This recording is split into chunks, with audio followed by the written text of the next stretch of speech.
11 වසර දරුවන්ට ආයුබෝවන්. අද ඉතිහාස පාඩම මම කරන්නේ 4 වෙනි එකේ පළවෙනි කොටස අපි කළා. ඒ කියන්නේ කෝල් ප්‍රොප් ප්‍රතිසංස්කරණ ඊගාවට ක්‍රෝමකලම් ආණ්ඩු ක්‍රම ප්‍රතිසංස්කරණ කියන පාලන ක්‍රම දෙක පිළිබඳව අපි කතා කරා. ඊළඟට අපිට අද තියෙන එතන ඉඳන් ඉදිරි කොටස එහිදී අපට දකින්න ලැබෙනවා මේ ක්‍රෝමකලම් ආණ්ඩු ක්‍රමේ තුලිනුත් ලාංකිකයන් සෑහීමකටපත් උනේ නැහැ. තවදුරටත් Tamanගේ නිරනුලත් සමාජික සංඛ්‍යාව වැඩි කර ගැනීම සඳහා වුන් ඉල්ලමින් උද්ඝෝෂණ කරන්නට පටන් ගන්නවා. ඒකේ ප්‍රතිඵලයක් හැටියට 1000 අපිට දකින්න ලැබෙනවා මැනින් ආණ්ඩු ක්‍රම ප්‍රතිසංස්කරණ අපිට හඳුන්වලා දෙනවා. ඉන් අනතුරුව මැනින් ආණ්ඩු ක්‍රම ප්‍රතිසංස්කරණ. ඒ කියන්නේ 1920 දී අපිට ඒ ආණ්ඩු ක්‍රමය දැකිය හැකි වෙනවා.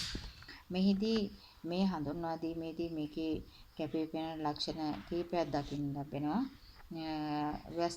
මේක ගත්තොත් මේකේ සමාජික සංඛ්‍යාව 37යි. ඔබට පෙළපොතේ දීලා තියෙනවා කොහොමද ඒ තෝරාගත්තේ කියන එක. සමාජික සංඛ්‍යාව 37යි, නිලලත් 14යි, නිලනුලත් 23යි. එතකොට මේ නිලනුලත් 23 නාමකරණයෙන් 7යි, පළාත්බද ඡන්දයෙන් 16යි. මේ ආකාරයෙන් නිලනුලත් සංඛ්‍යාව නිලලත් සංඛ්‍යාවට වඩා වැඩි වෙලා තියෙනවා. ඒ ව්‍යවස්ථාදායකය තුල ආණ්ඩුකාරවරයාට පක්ෂ ඡන්ද ප්‍රමාණය බැලුවොත් මේකෙදි බහුතරයක් වෙනවා.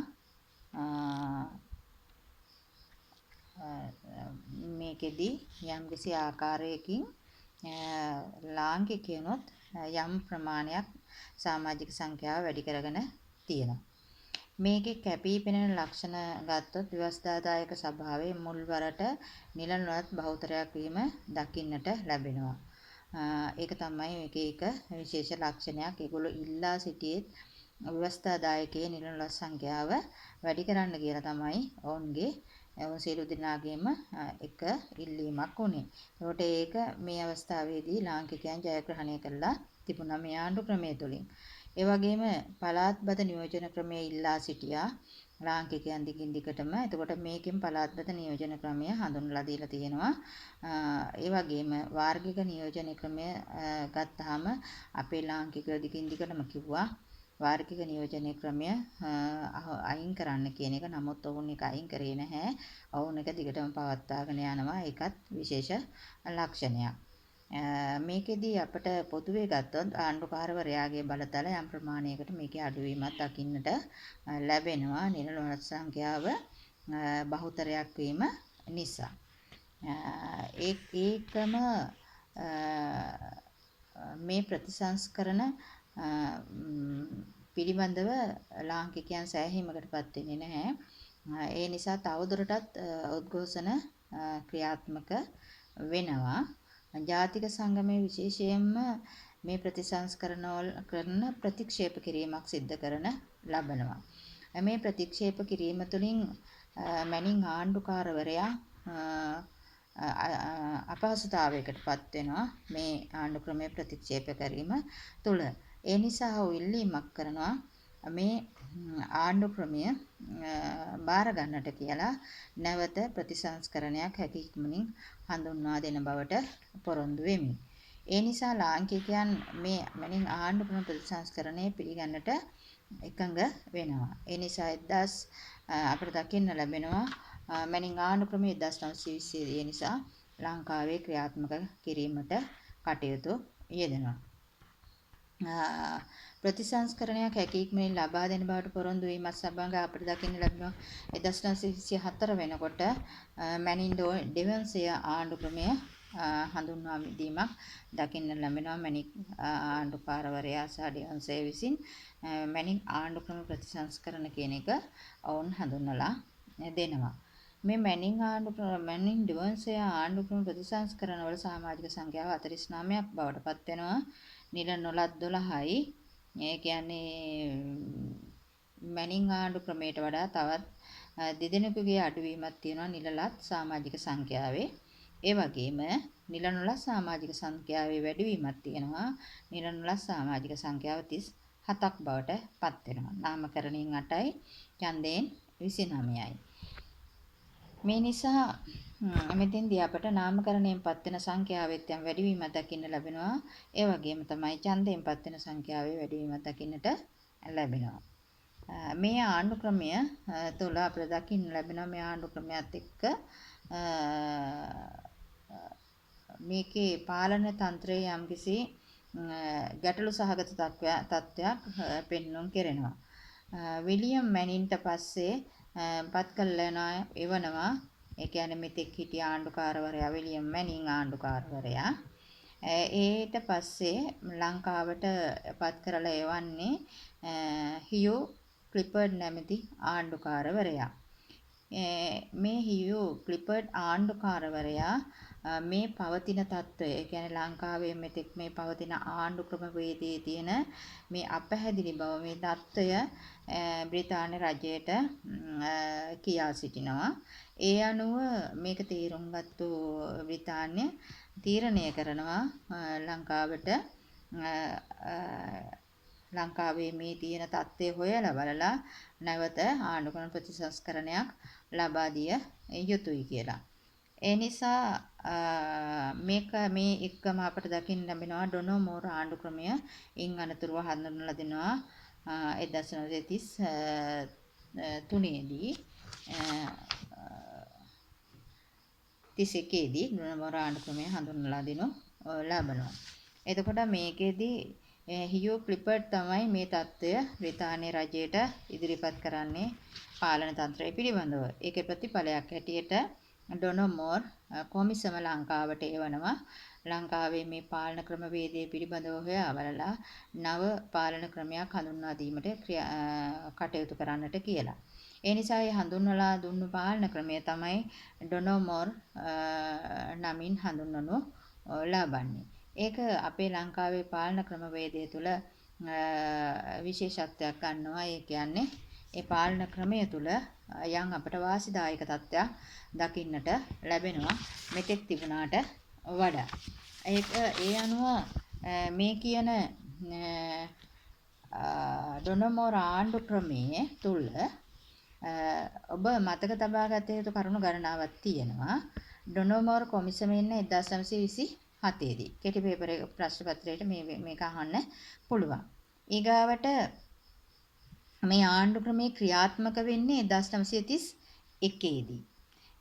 ඒ වගේම තමයි මේ ප්‍රතිසංස්කරණයෙන් ලාංකිකයන්ට සැලකිය යුතු දේශපාලන වගකීමක් පැවරෙනවා. මෙතෙක් කරපු උද්ඝෝෂණ ව්‍යාපාරවල ප්‍රතිඵලයක් හැටියට නැත්නම් ඔවුන් දිගින් දිගටම ඉල්ලමින් ඉදිරියට ආව මේ ගමනේ ප්‍රතිඵලයක් හැටියට ඔවුන්ට යම්කිසි බලයක් මෙතෙන්දී හිමි වෙලා තියෙනවා. ඒක ඉතා වැදගත්. මේ ආණ්ඩු ක්‍රමය ගත්තාම ආණ්ඩු ක්‍රමය තුළ ලොකු වෙනසක් තියෙනවා. මේකේ සංඛ්‍යාව ගත්තොත් සමාජික සංඛ්‍යාව 61ක්. ඒකෙන් පළාත්බද ඡන්ද කොට්ටාස වලින් 50 දෙනෙක් තෝරාගෙන තියෙනවා. එතකොට අපේ ලාංකිකයන්ගේ දිගින් දිගටම කරන ලද ඉල්ලීමක් උනේ පළාත්බද ක්‍රමයට සමාජිකයන් පත් කරගන්න කියලා. ඒ අනුව පළාත්බද ඡන්ද කොට්ටාස වලින් 50 දෙනෙක් පත් කරගෙන තියෙනවා. නාමකරණයෙන් 8 දෙනෙක් පත් කළා තියෙනවා. යුරෝපීයන් යටතේ යුරෝපීයන්ගෙන් බැලුවොත් 3 දෙනයි ඉන්නේ. ඒ කියන්නේ රාජ්‍ය ලේකම්, මුදල් ලේකම් සහ නීති ලේකම් කියලා 30 දෙනෙක් තමයි අපිට දකින්නට ලැබෙන්නේ. ඒක විශේෂත්වයක්. එතකොට මේකෙදි තවදුරටත් මේ කියන රාජ්‍ය ලේකම්, මුදල් ලේකම්, නීති ලේකම්. ඒ කියන්නේ මේ කියන තනතුරු ලාංකිකයන්ට අවශ්‍ය වෙනවා, වුන් බලාපොරොත්තු වෙනවා. දැන් මේ ප්‍රධානම කොටස් ටික තමයි වුන් යටතේ වුන් පවත්වාගෙන තියාගෙන ඉන්නේ. නමුත් ලාංකිකයන් හිතනවා ලාංකිකයන්ගේ අරමුණ වන්නේ ඒ තියෙන බලතලත් ලබා ගැනීමට. ඒ කියන්නේ රාජ්‍ය ආරක්ෂක මුදල් කටයුතු නීති කටයුතු කියන වැදගත් අංශ සියල්ලම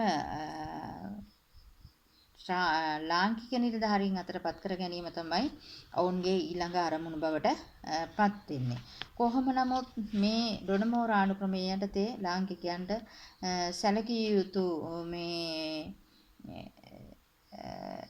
බලතල ප්‍රමාණයක් පැවරෙනවා. නැත්නම් තමන්ගේ ඉල්ලීම් ඉටු කර ගන්නට හැකියාව ලැබුණු ආණ්ඩුක්‍රමයක් කියලා තමයි පෙන්වන්නට පුළුවන්. මේ ඡන්ද ක්‍රමයේ තුල අපි ගත්තොත් ඡන්ද ක්‍රමයේ බැලුවොත් සීමිත ඡන්ද ක්‍රමයක් තමයි මේ දකින්නට ලැබෙන්නේ. මේ දක්වා ඡන්ද ක්‍රමය භාවිතා වුණා ලංකාවේ. ඒ කියන්නේ කෝල්බ්‍රූක් ප්‍රතිසංස්කරණ වලින් පසුව එළඹෙන ආණ්ඩු ක්‍රමවලදී ඡන්ද ක්‍රමයක් භාවිතා කරා. හැබැයි මේ ඡන්දය ලංකාවේ හැමෝටම ලැබුණේ නැහැ. ලංකාවේ බොහොම සීමිත ප්‍රමාණයක් 104ක් වගේ සුළු ප්‍රමාණයකට තමයි ඡන්ද භාවිතා කිරීමේ අයිතිය ලැබුණේ. අපි මීට පෙර පාඩම් වලදීත් කිව්වා ඒකට උගත්කම තියෙන්න ඕනි, ධනවත්කම තියෙන්න ඕනි. ඒ නිසා බොහොම මේ කියන උගත්කමත් ධනවත්කමත් කියන එක බොහොම සීමිත පිරිසකට තමයි ලංකාවේ මේ කාලය වෙනකොට පැවතුනේ. ඒ නිසා අපිට දකින්න ලැබෙනවා මේ සීමිත ඡන්දයක් පාවිච්චි කරලා තමයි මේ කියන පාලකයන් තෝරාපත් කරගනු ලැබුවේ. එතකොට එහෙම සීමිත පිරිසක් උගත් සහ ධනවත් පාර්ශවයෙන් මේ කියන නිලධාරීන් වස්තාදායකයට තෝරගන්නකොට සාමාන්‍ය බහුතරයක් වූ සාමාන්‍ය ජනතාවගේ ගැටලු විසඳා ගැනීම සඳහා සාමාන්‍ය ජනතාව නියෝජනය වෙන නිලධාරීන් මේ කියන මේ කියන ව්‍යවස්ථාදායකට ඇතුළත් වුණේ නැහැ. එතකොට මේ බහුතරයක් වූ සාමාන්‍ය ජනතාවගේ ගැටලු විසඳා ගැනීමට හැකියාව ලැබුණේ නැහැ. ඒ සම්බන්ධයෙන් පාර්ලිමේන්තුවේ හඬක් ගන්නට නියෝජිතයෙක් නොමැති වූ නිසා. එන්නේ ඒ හින්දා මේ ඩොනමෝර් ආණ්ඩු ක්‍රමයේ යටතේ අපිට දකින්න ලැබෙනවා මේ ඩොනමෝර් සාමිවරයා ඒක පෙන්눔 කරලා දෙනවා කුඩා අයගේ කියන සාමාන්‍ය ජනතාවගේ හඬක් නගන්නට නම් බහුතරයක් වූ සාමාන්‍ය ජනතාවගේ ඡන්දයෙන් තෝරාපත් කරගන්නා නියෝජිතයන් මේ කියන ව්‍යවස්ථාදායකයට නැත්නම් නියෝජිත මණ්ඩලයට ඇතුළත් විය යුතුයි කියලා. අන්නේ හේතුව නිසා මෙතෙක් 104ක් වූ සීමිත ඡන්දයෙන් නිලධාරීන් නියෝජිතයන් පත් කරනවා වෙනුවට මේ කියන ආණ්ඩු ක්‍රමය තුල වයස අවුරුදු 21කට වැඩි සියලුම ස්ත්‍රී පුරුෂ දෙපාර්ශවයටම ඡන්දය භාවිතා කිරීමේ හැකියාව ලැබෙනවා උගත්කම හෝ ධනවත්කම හෝ නොසලකා.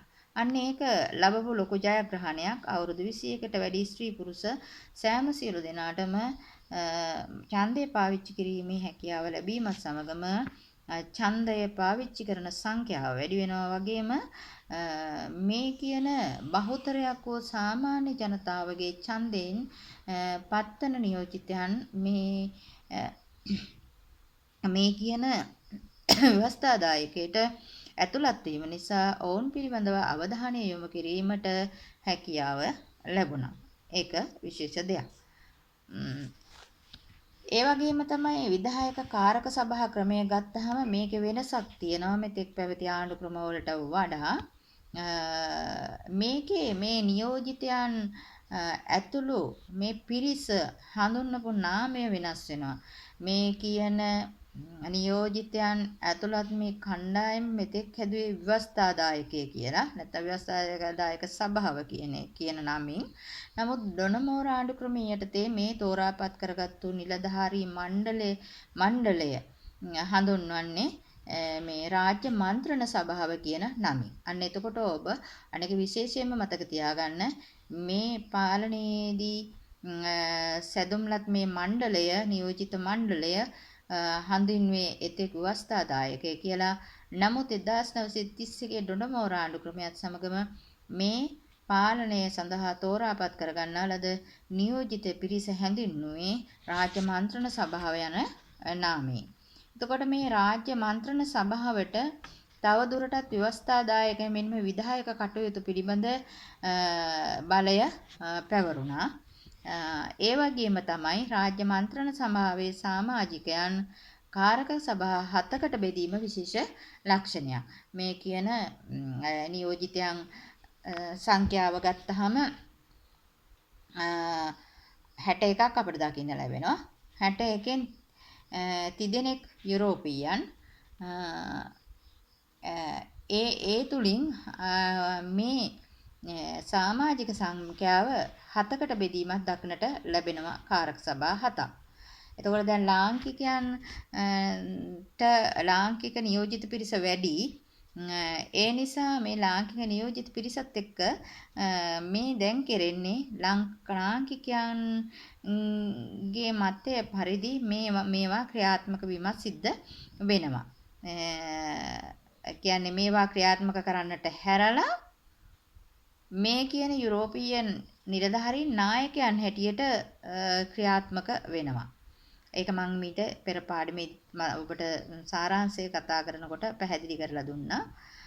ඒ අනුව මේ කාරක සභා 7ක් අපිට දකින්න ලැබෙනවා. පළමු වරට ඩොනමෝර ආණ්ඩුක්‍රමය යටතේ විශේෂ ලක්ෂණයක්.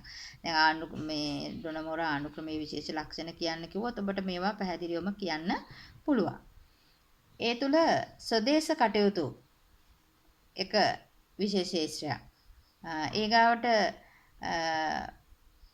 කෘෂිකර්මය සහ ඉඩම් සම්බන්ධ තවත් ශේෂ්ත්‍රයක්.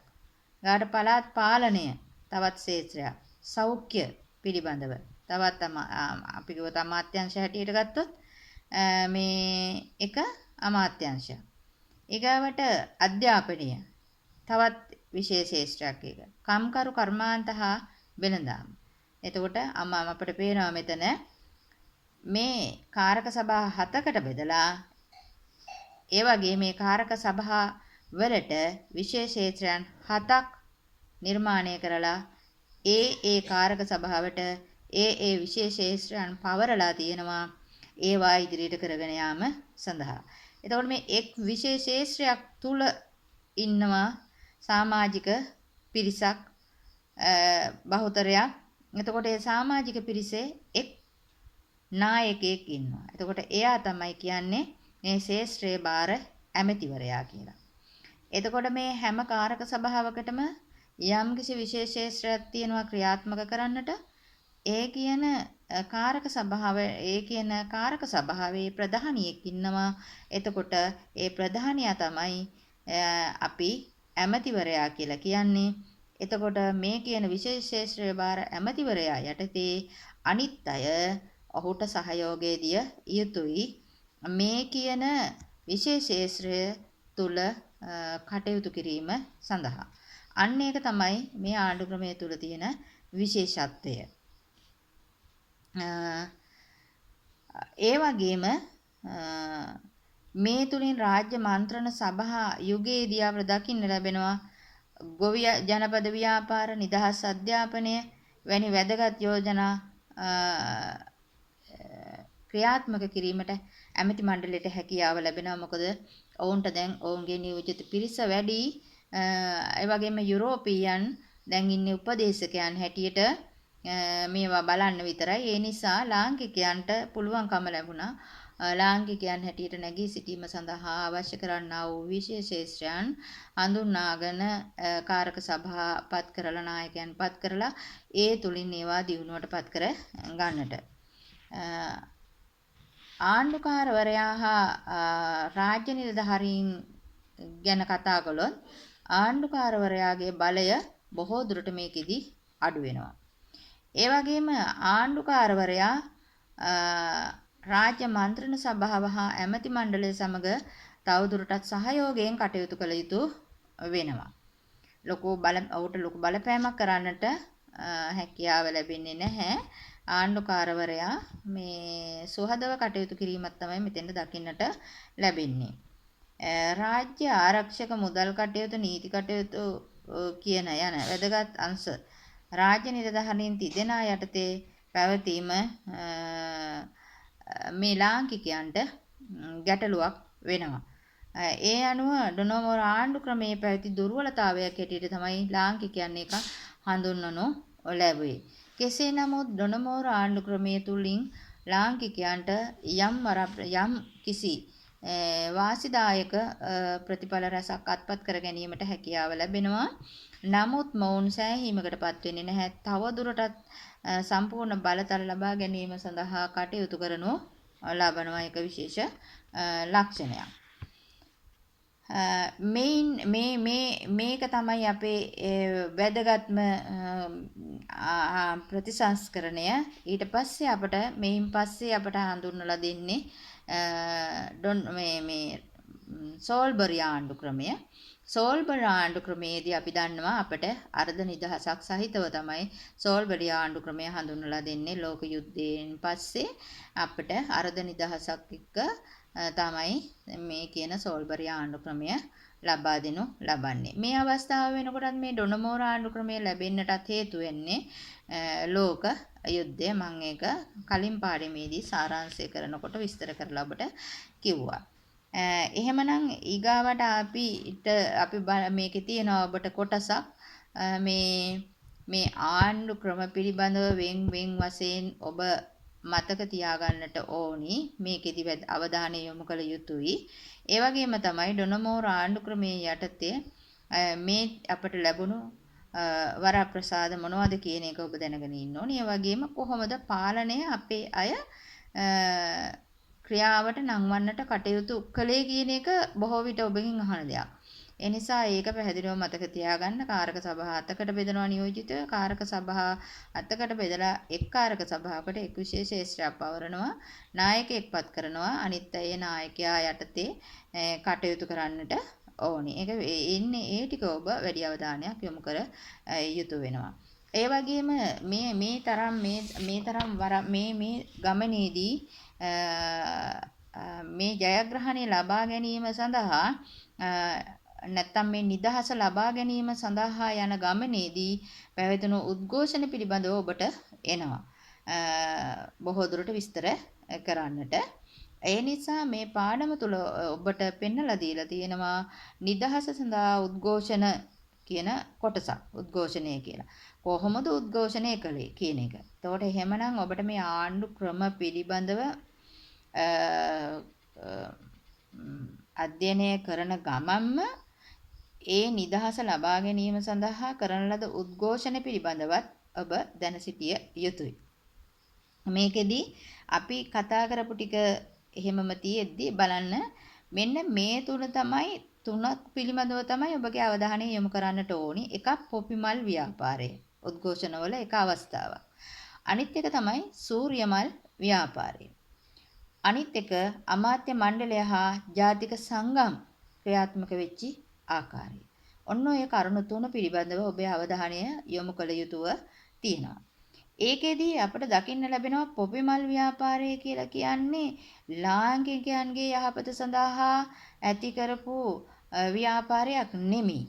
නමුත් ලාංකිකයන්ගේ යහපත වෙනුවෙන් ඉදිරිපත් කරපු ව්‍යාපාරයන් නුනට ඒ ව්‍යාපාරය තුලින් අපේ ලාංකිකයෝ නව ව්‍යාපාරයක් ආරම්භ කරනවා. අනේ නිසා පොපිමල් ව්‍යාපාරය කියන්නේ මොකක්ද කියන එක ඔබ දැන සිටිය යුතුයි.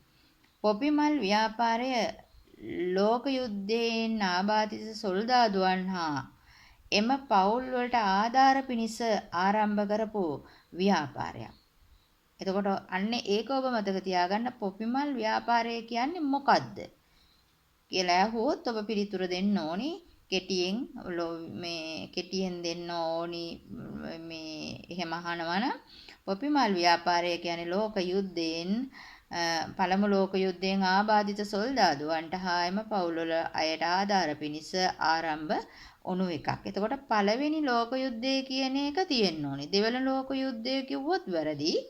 ඒ වගේම ලෝක යුද්ධයෙන් කියලා කිව්වොත් ඒක අවිනිශ්චිත පිළිතුරක්. ඒ නිසා මේ ඉතිහාසයේදී පිළිතුරු ලියනකොට හරියට මේවා අපි බලාපොරොත්තු වෙනවා. ඒ වගේ අවස්ථා පළමු ලෝක යුද්ධයෙන් කියන එක වැදගත් වෙනවා. ඊගාවට මේ සාමදාන දිනයේ ලෙස සලකලා ඒ කියන්නේ ලෝක යුද්ධයේ සාමදාන වෙන දිනයක් තියෙනවා. ඒක නොවැම්බර් 11 වෙනි දිනට තමයි යොදාගෙන තියෙන්නේ. නොවැම්බර් 11 යුද්ධ සාමදාන දිනයේ ලෙස සලකලා එදාට තමයි මේ පොපිමල් ව්‍යාපාරය ආරම්භ කරනු ලබන්නේ. පොපිමල් ව්‍යාපාරය කියන්නේ පොපි මලක් විකුණනවා. එතකොට සල්ලි දීලා අපි පොපි මල් ගන්න ඕනේ. ඒ එකතු කරන මුදල ඕන් බ්‍රිතාන්‍ය අධිරාජ්‍යයට යවනවා. යවුවට පස්සේ ඔවුන් තමයි ඒවා නිසි ලෙස බෙදා දෙනු ලබන්නේ. එතකොට අපේ ලාංකිකයන්ට විකුණලා මේ පොපි මලක් අපේ ලාංකිකයන්ගේ සල්ලි අරගෙන යුරෝපීය පවුල් තමයි මේකෙන් පෝෂණය කරන්නේ. අන්න ඒ නිසා අපේ ලාංකිකයෝ බුද්ධිමත් අය මේකට විරුද්ධව නැගී සිටිනවා. මොකටද අපි කාගේවත් රටක ඉන්න ආබාධිත සොල්දාදුවන්ට සහ ඔවුන්ගේ පවුල් වලට ආධාර දීම සඳහා මේ පොපිමල් මිලදී ගන්නෙ. අපේ රටේ විශාල ප්‍රමාණයක් දිලිඳු අය ඉන්නවා. එහෙමනම් අපිට මේ මුදල මේ දිලිඳු අය වෙනුවෙන් යෙදෙව්වොත් අපේ මිනිසුන් දිලිඳු බවන් මුදවා ගන්න පුළුවන් කියන හැඟීම වුන් තුල ඇති වෙනවා. අන්නේ ඇතිවන අපේ ජාතික හැඟීමත් එක්ක මේ අය මේකට විරුද්ධව නැගී සිටිනවා. මේ පොපිමල් ව්‍යාපාරය සඳහා ඕන් යොදන්නේ සේවා මුක්ත බට සංගමය තමයි මේකට යොදවන්නේ. 1926 දී ලංකාව සේවා මුක්ත බට සංගමය විසින් පොපිමල් විකිණීම ආරම්භ කරනු ලබනවා. පොපිමල් විකිණීම සිදු කරනු ලබනවා. ඒ කියන්නේ සේවා මුක්ත බට කියන්නේ විශ්‍රාම ගිය අය. ඒ කියන්නේ වයින් ඉවත් වුණු අය. ඒ නිසා මෙහිදී අපේ අය කියන්නට ව්‍යවහාරය කරන්නේ පොපිමල් කියලා කියන්නේ වහල් භවයේ සංකේතයක් කියලා. ඒ කියන්නේ වහලුන් හැටියට අපි අනුන් පෝෂණය කිරීම සඳහා ක්‍රියාත්මක වෙනවා කටයුතු කරන නිසා පොපිමල් ව්‍යාපාරය කියලා කියන්නේ පොපිමල් කියන්නේ වහල් භවයේ සලකුණක්. එය මිලදී ගැනීම කරනවා නම් ඒ අය අධිරාජ්‍යවාදීන්ට නැත්තම් යුරෝපීයන්ට පක්ෂ පිරිසක් හැටියට තමයි සමාජය විසින් හංවඩු ගහනු ලැබුවේ. ඒ නිසා බොහෝ දෙනා මෙන්න මේ මතයත් එක්ක පොපිමල් මිලදී ගැනීමෙන් දුරස් වෙනවා. එහෙමනම් පොපිමල් ව්‍යාපාරය තුලින් පොපිමල් මිලදී ගන්නේ නැත්නම් අපේ ලාංකිකයෝ හඳුන්වලා දෙනවා පොපිමලක් මිලදී අරගෙන යුරෝපයේ ඉන්න මේ යුද්ධයෙන් ආබාධ වෙච්චි විරුවන්ට සහ සොල්දාදුවන්ට සහ ඒ පවුල් නඩත්තු කරන්න යොදවන්නේ අපි හඳුන්වලා දෙන අපේ රටේ මලක් අරගෙන මුදල් දීලා මලක් අරගන්න. එහෙමනම් ඒ මුදල් අපේ රටේ දිනින්දන් සඳහා ඒක යොදවලා දිනිඳු බවුන් ඔවුන් මුදා ගැනීම සඳහා කටයුතු කරන්නට පුළුවන් කියන එක. ඒ නිසා තමයි සූර්ය මල් ව්‍යාපාරය උනේ වෙනුවට හඳුන්වලා දෙන්නේ පොපිමල් ව්‍යාපාරය වෙනුවට ලාංකිකයන් සූර්ය මල් ව්‍යාපාරය ආරම්භ කරනු ලබනවා. 1915 වර්ෂයේදී ලංකා සම සමාජ පක්ෂය විසින් පිහිටුවාගත් මේ නායකයන් අපිට දකින්න ලැබෙනවා මේ තුලින්. ඒ කියන්නේ මේ සූර්යමල් ව්‍යාපාරය ආරම්භ වෙන ආකාරය තමයි මේ කියන්නේ. උද්ඝෝෂණ වලට අමතරව වාමාංශික යන් විසින් නිදහස ලබා ගැනීමේ උද්ඝෝෂණ දියත් කරනවා. 1915 වර්ෂයේදී ලංකා සම සමාජ පක්ෂයේ පිහිටුවා ගත් නායකයන් කිහිප දෙනෙකු විසින් මේ කියන සූර්යමල් ව්‍යාපාරය ආරම්භ කරනු ලබනවා. එතකොට මෙන්න මේ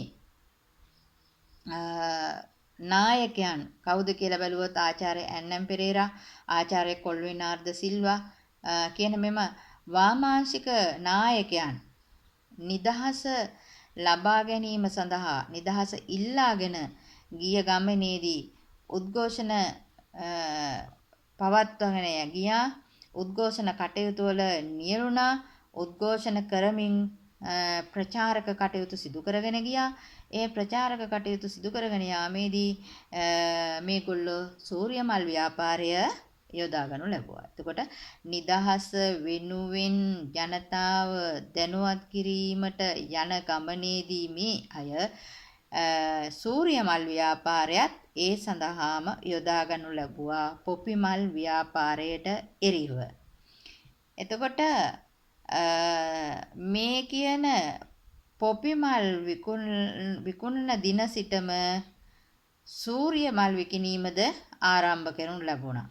ඒ කියන්නේ කවද්ද එහෙනම් නොවැම්බර් 11 වෙනිදා තමයි යුද්ධ සමාදාන දිනයේ හැටියට සලකලා පොපි මල් විකුණන්න තීරණය කළේ.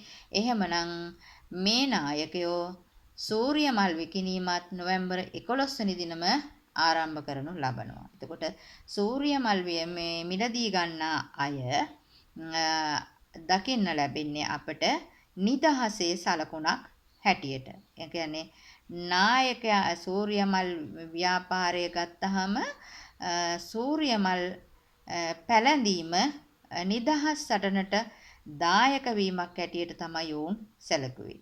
ඒ වගේම සූර්ය මල් නිදහස් සටනට දායක වීමක් ලෙස සලකනවා වගේම මේ කියන රටට පක්ෂ නිදහස වෙනුවෙන් නිදහස ලබා ගැනීම උදෙසා ඒ කියන්නේ තව විදිහකින් කියනවා නම් යුරෝපීයන්ට විරුද්ධ පිරිසක් හැටියට තමයි මේ මෙතෙන්දී හඳුන්වනු ලැබුවේ. යුරෝපියන් හමුවේ හඬක් නගන ජනතාවක් හැටියට තමයි මේ සූර්ය මලක් මිලදී ගන්නා පුද්ගලයන්ව මේ ඇය සලකනු ලැබුවේ.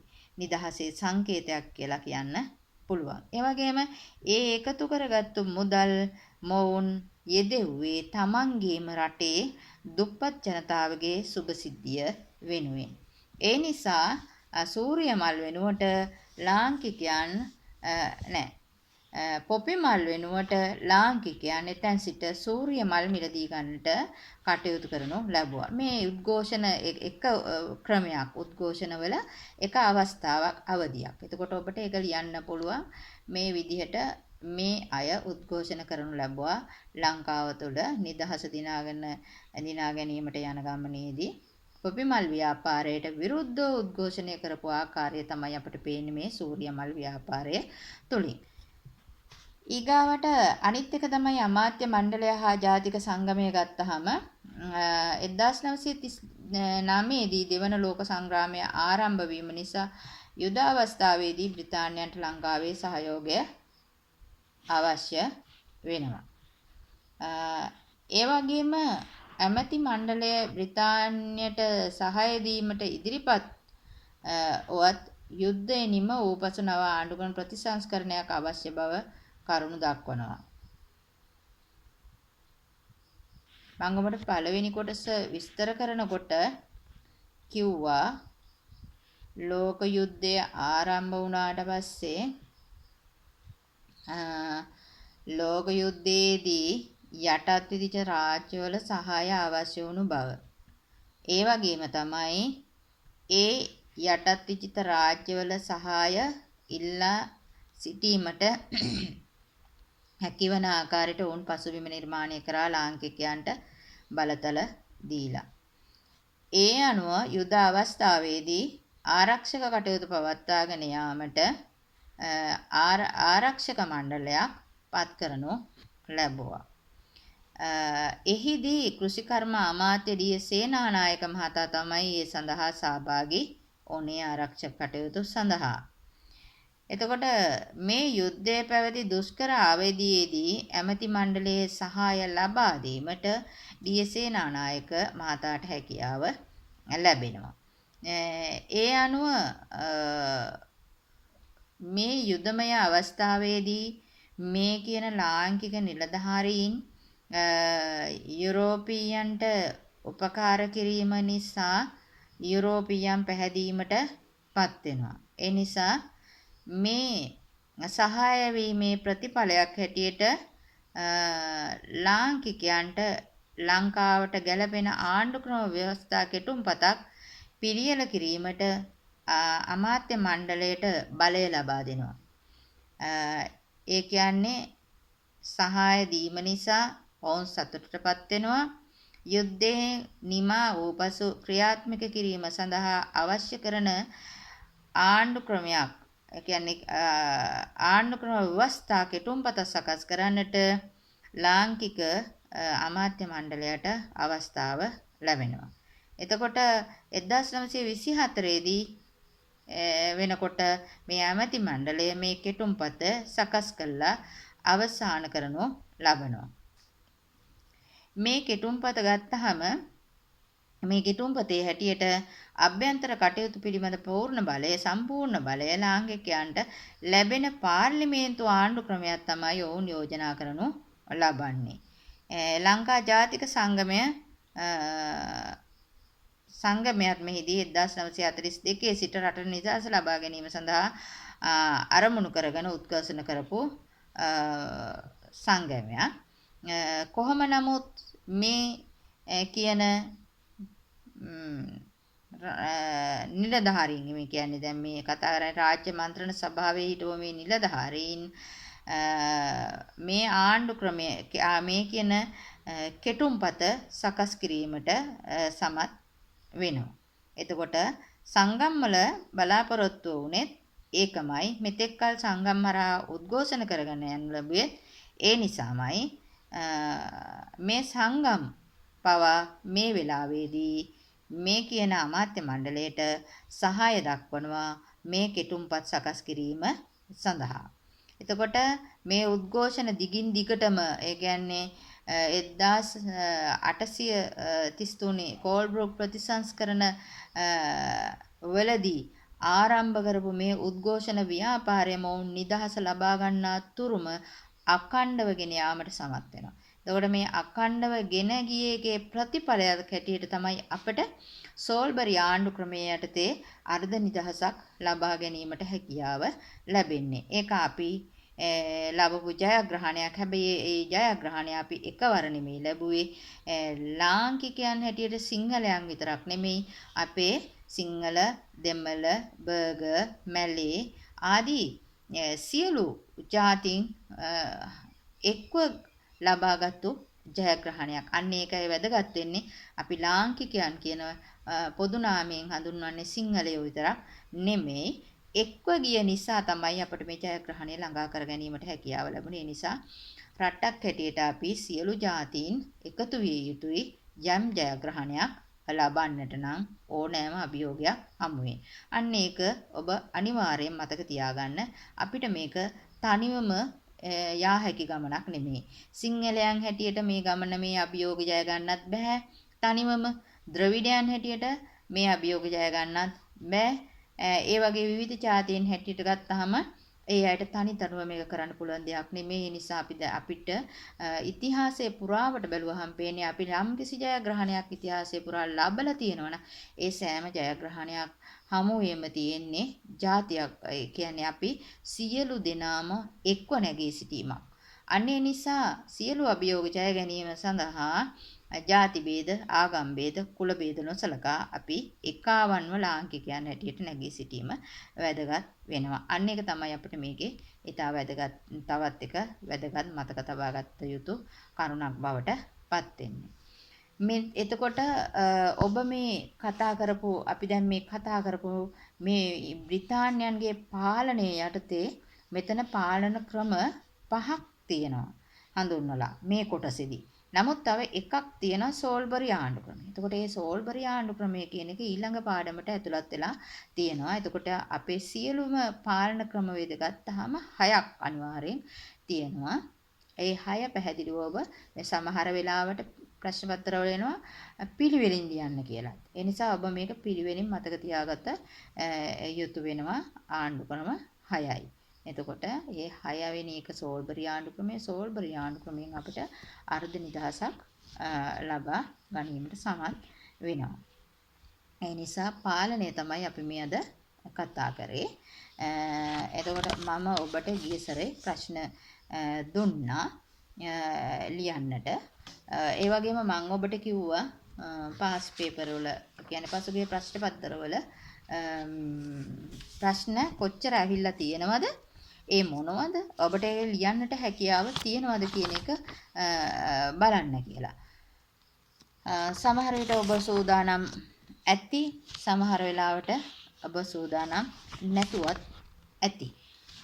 ඒකෙදි මම හඳුනාගත්තා අපි සාමාන්‍යයෙන් අවුරුදු 10කවත් ප්‍රශ්න පත්‍ර පරිශීලනය කරනවා නම් අපිට යම් ජයග්‍රහණයකට යන්න පුළුවන්. ඒ නිසා ඔබ මෙතෙක්ේ කරුණු ඒකරාශී කර නොගත්තා නම් මම තීරණය කරා ඔබට ඒ ටික වෙන් වශයෙන් ලබා දෙන්නට. ඔබට පුළුවන් මේක දිහා බලලා යම්කිසි අවබෝධයක් ලබා ගන්නට. නැත්නම් ඔබට මේක දිහා බලලා අනිත් පාඩම් කොහොමද සකස් කරගන්නේ කියන තැනට එන්නට පුළුවන්. ඒ වගේම ඔබ මේ ප්‍රශ්න ටිකට අනිවාර්යෙන් පිළිතුරු ලියන්නට ඕනි. ලියුවොත් තමයි ඔබට ජයග්‍රහණය කරා යන්නට හැකියාව ලැබෙන්නේ. එහෙමනම් මෙතෙන්දී මම කියවනවා මේ ප්‍රශ්න ටික ඔබ ලියා ගන්න. ලියාගෙන ඔබ නිවැරදිව පිළිතුරු ලියන්න මේක ඔබේ පාඩමට සම්බන්ධ කර ගන්න. ඒ අනුව බලන්න මම ගත්තා 2011 ප්‍රශ්න පත්‍රයේ ගත්තාම කෙටි ප්‍රශ්න තියෙනවා ඔබට ඒකේ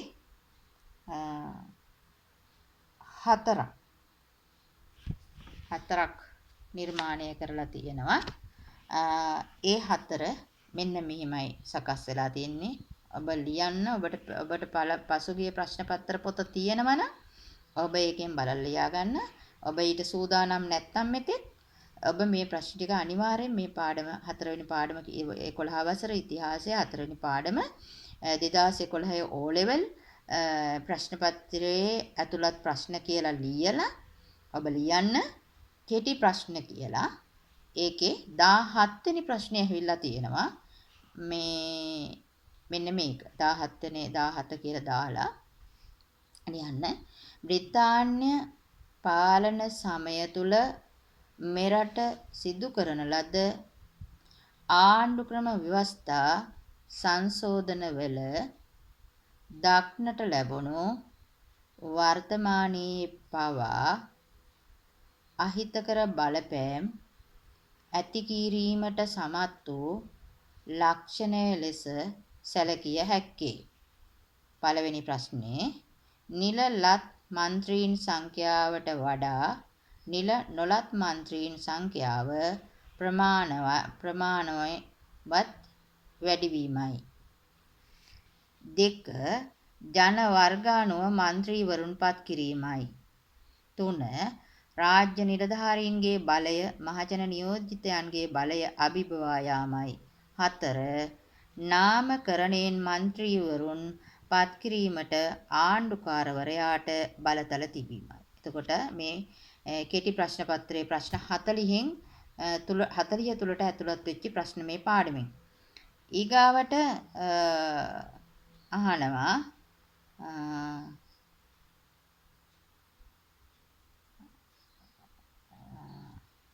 මේකට සම්බන්ධ කරලා යන එකක් අපි ඒක මේකෙදිම මෙව කරමු. බ්‍රිතාන්‍ය පාලන සමය තුලදී වතු වගාවේ දියුණුවට මෙන්ම දේශීය කෘෂිකර්මයේ පරිහානියටද එකසේ බලපෑ හේතුවක් වන්නේ. මේක අර සෝල්බරි ආණ්ඩු ක්‍රමයට සම්බන්ධ වෙලා යනවා. සමහර ප්‍රශ්න තියෙනවා මේ වෙන් කරන්න බැරි ඒවා. අන්න ඒ වගේ ප්‍රශ්නයක් මේකත්. බ්‍රිතාන්‍ය පාලන සමය තුලදී වතු වගාවේ දියුණුවට මෙන්ම දේශීය කෘෂිකර්මයේ පරිහානියටද එකසේ බලපෑ හේතුවක් වන්නේ. අනිවාර්ය සේවා රාජකාරී ක්‍රමය අහෝසි කිරීමය, මුඩුබිම් පනත සම්මත කිරීමය, ඉන්දියානු කම්කරුවන්ගේ ශ්‍රමය ලබා ගැනීමය. 4. සිවිල් සේවකයන්ට පෞද්ගලික ව්‍යාපාරවල යෙදීමට ඉඩ සැලසීමය. අන්න මේක පොදු ප්‍රශ්නයක්. මම මේකට ඇතුළත් කළා. 18 අහනවා ඒත් අහන්නේ අර වගේ ප්‍රශ්නයක්. සංස්කෘතික නවෝදයට මෙන්ම ආණ්ඩු ක්‍රම ප්‍රතිසංස්කරණ ව්‍යාපාරයටද විශාල දායකත්වයක් සැපයූ සංවිධානයකි. 1. ලංකා ජාතික සංගමය, 2 සෛව පරිපාලන සභාව, 3 අමාත්‍යක ව්‍යාපාරය, 4 මහා බෝධි සමාගම කියන පිළිතුරු 4. එතකොට පොඩ්ඩක් මේක අර තුන්වෙනි පාඩමටත් සම්බන්ධ වෙන බවක් දකින්න ලැබෙනවා. නමුත් මේක අර සංගම් ආදී සමූහ වශයෙන් උද්ඝෝෂණ වලට අදාළව කතා කරලා තියෙන නිසා මම ඒක මෙතෙන්ට ගත්තා පහසු වෙන නිසා. එතකොට මෙන්න මේ වගේ 4ක් ප්‍රශ්න 3ක් තමයි 2011 අවුරුද්දේ අපිට දකින්න ලැබෙන්නේ. හැබැයි එතකොට තිබුණේ දැන් තියෙන නිර්දේශය නෙමෙයි, නව නිර්දේශය නෙමෙයි. 2012 දිත් අපිට දකින්න ලැබෙනවා ලියා ගන්න 11 වසර ඉතිහාසය 4 වෙනි පාඩම 2012 O level ඒකේ තියෙනවා 34 වෙනි නෑ ඉන්න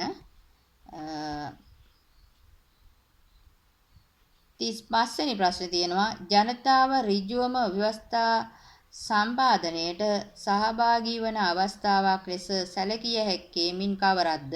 1 ජනාධිපතිවරණය, 2 පාර්ලිමේන්තු මැතිවරණය, 3 ජනමත විචාරණය, 4 පළාත් සභා මැතිවරණය. ඊළඟට දෙවෙනි කොටසෙන් ඇවිල්ලා තියෙනවා 6 වෙනි ප්‍රශ්නයට මේ පාඩමින්. දෙවෙනි කොටස ගත්තාම ප්‍රශ්න ඔබ ඒ කොටසෙන්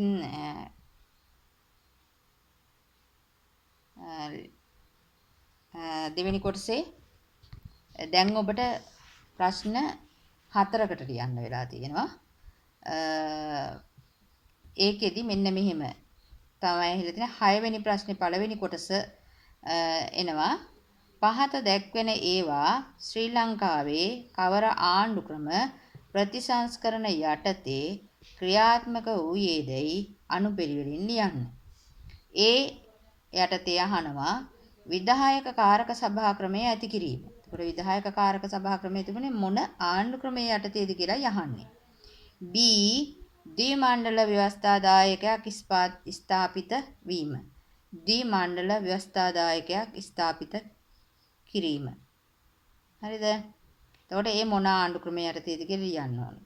C ශ්‍රී ලංකාව ජනරජයක් බවට පත් කිරීම. එතකොට මෙන්න මේක මිශ්‍ර වෙලා තියෙනවා ආණ්ඩු ක්‍රම කීපයක. නමුත් මම මේක මෙතෙන්ට ඇතුළත් කරනු ලැබුවා. ඊළඟට 6 පළවෙනි ප්‍රශ්නෙට එහෙම අහන ගමන් 6 දෙවෙනි කොටසට මේ පාඩමෙන් නෙමෙයි දාලා තියෙන්නේ. 6 තුන්වෙනි කොටස අහනවා මේ පාඩමෙන් කෝල්බ්‍රූක් කැමරන් ප්‍රතිසංස්කරණ කෝල්බ්‍රූක් කැමරන් ආණ්ඩුක්‍රම ප්‍රතිසංස්කරණ මගින් කරන ලද පරිපාලනමය වෙනස්කම් දෙකක් සැකෙවින් දක්වන්න. කියන්නේ කෙටියෙන් විස්තර කරන්න දක්වන්න ලියන්න කියලා කියන්නේ. එතකොට මෙන්න මේ 6 වෙනි ප්‍රශ්නේ කොටස් දෙකක් මේකෙන් අහලා තියෙනවා. අනිත් කොටස් දෙක අහලා තියෙන්නේ වෙනත් පාඩමකින්. එහෙම වෙන්න පුළුවන්. ඒ නිසා ඒ අවබෝධයත් ඔබ තබා ගන්න. ඊළඟට බලන්න 2013 O level වලට ඇහිලා තියෙනවා 4 වෙනි පාඩමෙන් 18 වෙනි ප්‍රශ්නය අහනවා කෙටි ප්‍රශ්නේ පත්‍රයේ ක්‍රිස්තු වර්ෂ 1829 දී කෝල්බ්‍රෝක් කැමරන් ප්‍රතිසංස්කරණ ලංකාවට එවීමේ අරමුණ වූයේ 1 වතු වගාවේ යෙදුණු යුරෝපීය ජාතිකයන්ගේ ඉල්ලීම් ඉටු කිරීම සඳහාය 2 මෙරට පාලනය කර ආණ්ඩුකාරවරුන්ගේ ඉල්ලීම් පිළිබඳ විමසා බැලීමටය 3 ලංකාවේ පරිපාලන සහ ආරක්ෂක වියදම් ඉහළ යාම පිළිබඳ සොයා බැලීමටය 4 යටත් විජිතයන්ට ස්ථීර ආණ්ඩු ක්‍රමයක් නිර්දේශ කිරීම සඳහාය. ඊළඟට ඒකේ 20 වෙනි ප්‍රශ්නේ 21 වෙනි ප්‍රශ්නෙත් අහලා තියෙන්නේ මේ පාඩමෙන්මයි 21 වෙනි ප්‍රශ්නෙන් අහලා තියෙනවා ආණ්ඩුකාරවරයා සතු වූ අසීමිත බලතල අඩු කිරීමේ අරමුණ ඇතිව පළමු වරට ව්‍යවස්ථාදායක හා විධායක මණ්ඩලයක් පිහිටුවන ලද්දේ මින් කවර ආණ්ඩු ක්‍රම ප්‍රතිසංස්කරණයක් යටතේද? 1. කෝල්බ්‍රූක් 2. ක්‍රූමැකලම් 3. ඩොනොමෝර් 4. සෝල්බරි. එතකොට ඒකේ දෙවෙනි කොටසෙන් ප්‍රශ්න අහලා නැහැ. මේ කෙටි ප්‍රශ්න දෙකක් විතරයි 2013 ඇතුළත් කරලා තියෙන්නේ මේ පාඩමින්.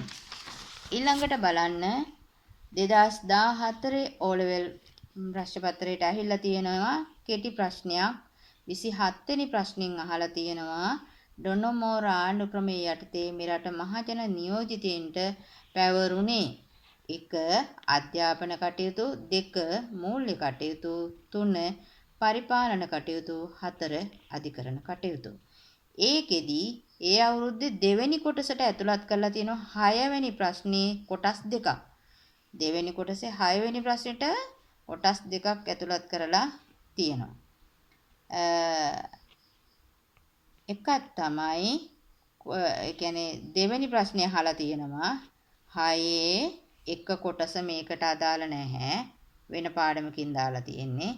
දෙවෙනි කොටසට දාලා තියෙනවා මෙන්න මේක කෝල්බ්‍රූක් ආණ්ඩු ක්‍රම ප්‍රතිසංස්කරණ යෝජනා ක්‍රම දෙකක් සඳහන් කරන්න. එතකොට ඒකට ලකුණු 4 එකක්. ඊගාවට කියනවා තුන්වෙනි ප්‍රශ්نين අහනවා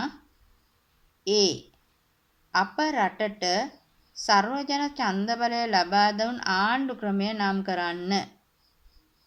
B වලින් අහන එක කොටස් දෙකකට අහන්නේ. B වලින් අහනවා වර්තමානයේ ඡන්ද බලයෙන් මහජන නියෝජිතයන් තෝරාපත් කරගනු ලබන අවස්ථා 3ක් සඳහන් කරන්න. එතකොට මේ විදිහට කරුණු අහලා තියෙනවා. කොටස් දෙකක්. ඊළඟට 2015 O level වලට ඇහිලා තියෙනවා කෙටි ප්‍රශ්න වලින් 24 වෙනි ප්‍රශ්නේ අහලා තියෙන්නේ එක ප්‍රශ්නයයි අහලා තියෙන්නේ ව්‍යවස්ථාදායක සභාවට පළාත්බද ඡන්ද කොට්ටාස අනුව සමාජිකයින් තෝරා ගැනීම ආරම්භ වූයේ කවර ආණ්ඩු ක්‍රම ප්‍රතිසංස්කරණයක් යටතේද? 1. කෝල්බ්‍රූක් 2. ක්‍රූමැකලම් 3. මැනින් 4. ඩොනමෝර්. මොකද දෙවෙනි කොටසේ 6 වෙනි ප්‍රශ්නේ අහලා තියෙනවා. 6 පළවෙනි කොටසයි අහලා තියෙන්නේ. එක කොටසක් විතරයි. 1 පහත සඳහන් කාර්යයන් කවර ආණ්ඩු ක්‍රම ප්‍රතිසංස්කරණ අනුව ක්‍රියාත්මක වූයේදැයි දක්වන්න. පැරණි ගම් සභාවේ උසාවි වලට පැවරීම. B. විධායක කාරක සභා ක්‍රමය ආරම්භීම. C. උත්තර මන්ත්‍රී මණ්ඩලය ඒ කියන්නේ සෙනෙට් සභාව ස්ථාපිත කිරීම. මෙන්න මේ එතකොට 6 වෙනි ප්‍රශ්නේ පළවෙනි කොටස විතරයි අහලා තියෙන්නේ දෙවෙනි කොටසින්. 2016 O level බැලුවොත් පේපර් එක ඒකේ අහලා තියෙනවා කෙටි ප්‍රශ්න දෙකක් විතරක්. බලන්න මෙන්න මෙහෙමයි දෙකක් නෙමෙයි. එකයි අහලා තියෙන්නේ.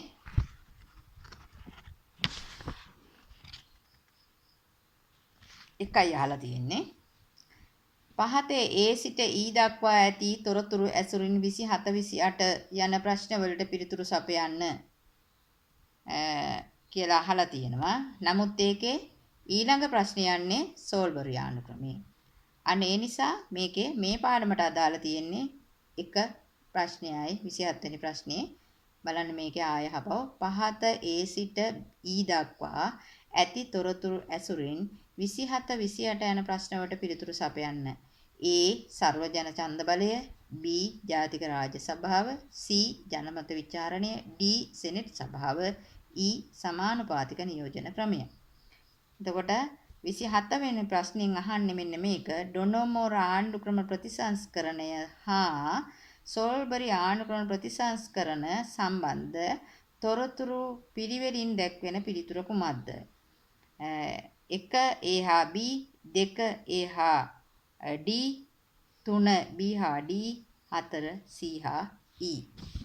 එතකොට මේකේ අර සෝල්බරි ආණ්ඩු ක්‍රමයේ සම්බන්ධතාවයක් තියෙනවා මේ පරණ නිර්දේශය තුල නව නිර්දේශයට වඩා පාඩම ඉදිරිපත් කිරීමේ වෙනසක් තියෙනවා.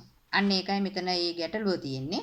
ඒ නිසා අපි මේ කතා කරේ පැරණි නිර්දේශය ගැනනේ. ඒකට පැරණි නිර්දේශයේ පාඩම් ඉදිරිපත් කිරීමේ ක්‍රමය අනුව තමයි මේ හදලා තියෙන්නේ.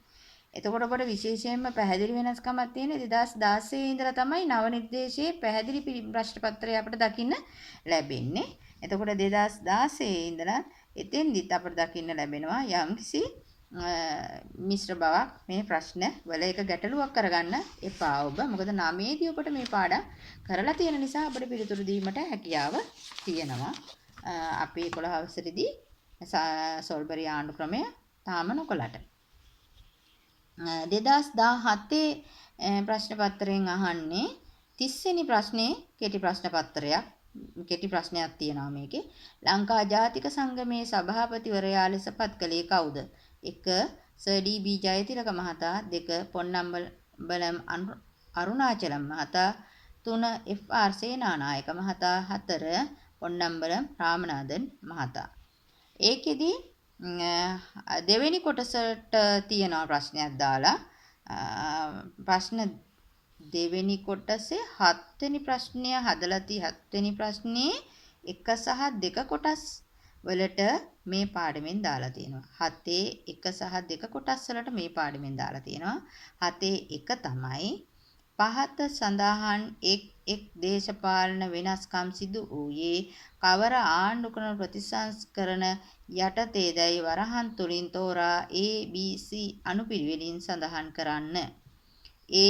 ව්‍යවස්ථාදායක සභාවට ප්‍රථම වරට සීමිත ඡන්ද බලයෙන් නියෝජිතයන් පත් කිරීම. B. සමාජිකයන් 61 දෙනෙකුගෙන් යුත් රාජ්‍ය මන්ත්‍රණ සභාව පිහිටුවීම. 3. C. සමාජිකයන් 30 දෙනෙකුගෙන් යුත් සෙනෙට් සභාව ස්ථාපිත කිරීම. ඒකේ වරහන් ඇතුලේ දීලා තියෙනවා මෙන්න මේ ටික. ක්‍රිස්තු වර්ෂ 1833 කෝල්බ්‍රෝ ක්‍රිස්තු වර්ෂ 1910 ක්‍රූ මැකලම් ක්‍රිස්තු වර්ෂ 1931 ඩොනමෝර් ක්‍රිස්තු වර්ෂ 1947 සෝල්බරි. ඒක දෙවෙනි කොටසෙන් අහනවා 1833 කෝල්බ්‍රෝ ප්‍රතිසංස්කරණ මගින් සිදු කළ පරිපාලන වෙනස්කම් දෙකක් හා ආර්ථික වෙනස්කම් දෙකක් සඳහන් කරන්න කියලා. ඊගාට 2018 අහලා තියෙන O level paper එකකින් 21 වෙනි ප්‍රශ්නයේ කෙටි ප්‍රශ්නයක් හදලා තියෙනවා.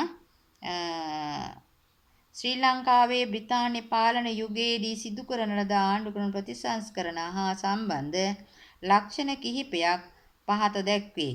ඒවා සිදු වූ ඓතිහාසික අනුපිළිවෙල දැක්වෙන පිළිතුර කුමක්ද? A. පළාත්බද නියෝජන ක්‍රමය. B. ව්‍යවස්ථාදායක හා විධායක සභාව. C. සෙනෙට් සභාව. D. සර්වජන ඡන්ද බලය. ඒකේ පළවෙනි ප්‍රශ්නේ ABDC 2 ACDB 3 BADC 4 BDAC. එතකොට 2018 ප්‍රශ්න සකස් කරනකොට මේ කෙටි ප්‍රශ්නේ මේකට ඇතුළත් කරලා තියෙනවා. දෙවන කොටසට මේකෙන් ඇතුළත් වෙන්නේ නැහැ. දෙවෙනි කොටසේ යම් සමහර ප්‍රශ්න පොඩි සම්බන්ධතාවයක් තිබුණත් පැහැදිලිව ගන්න පුළුවන් කමක් නැහැ. ඒ වගේම 2019 ගත්තොත් මේකෙදි 34 වෙනි ප්‍රශ්නේ අහලා තියෙනවා කෙටි ප්‍රශ්නයක්. සෝල්බරි ඒක අහලා තියෙන සෝල්බරි ආණ්ඩු ක්‍රමයේ යටතේ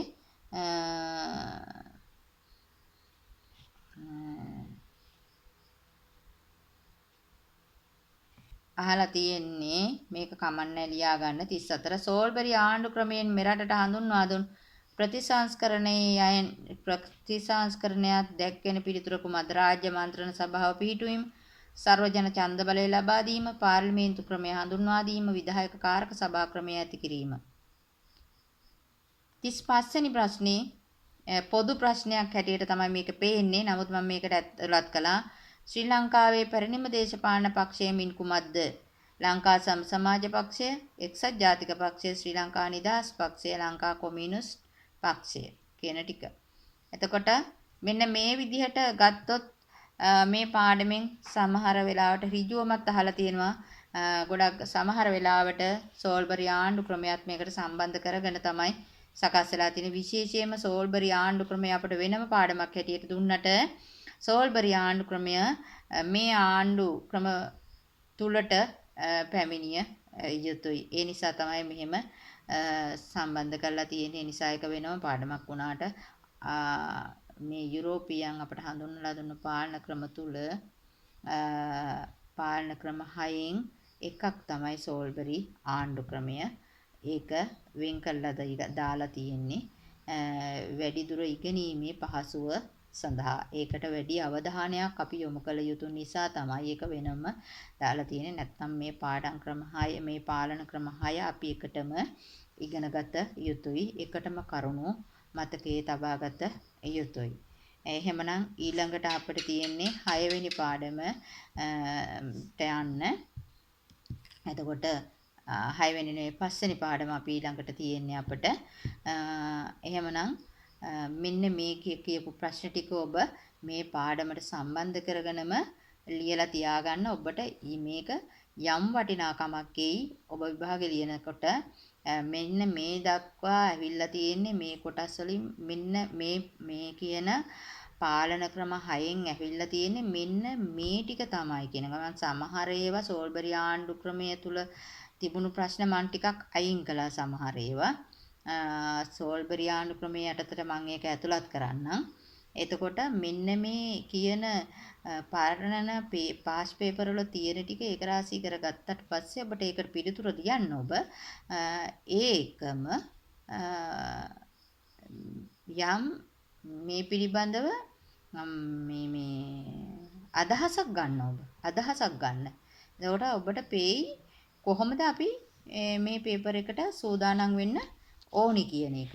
වැඩි අවධානයක් යොමු කළ යුත්තේ මොන පාඩම් වලටද මොන කොටස් වලටද කොහොමද ප්‍රශ්න අහන්නේ කියන අවබෝධය ඔබට ලැබෙනවා. ඒ නිසා මේ ටික ලියාගෙන පරිශීලනය කිරීම සහ පිළිතුරු ලිවීම ඉතා වැදගත්. එහෙමනම් ඊළඟ 5 වෙනි පාඩමෙන් අපි හමු වෙමු. සියලු දෙනාටම ආයුබෝවන්.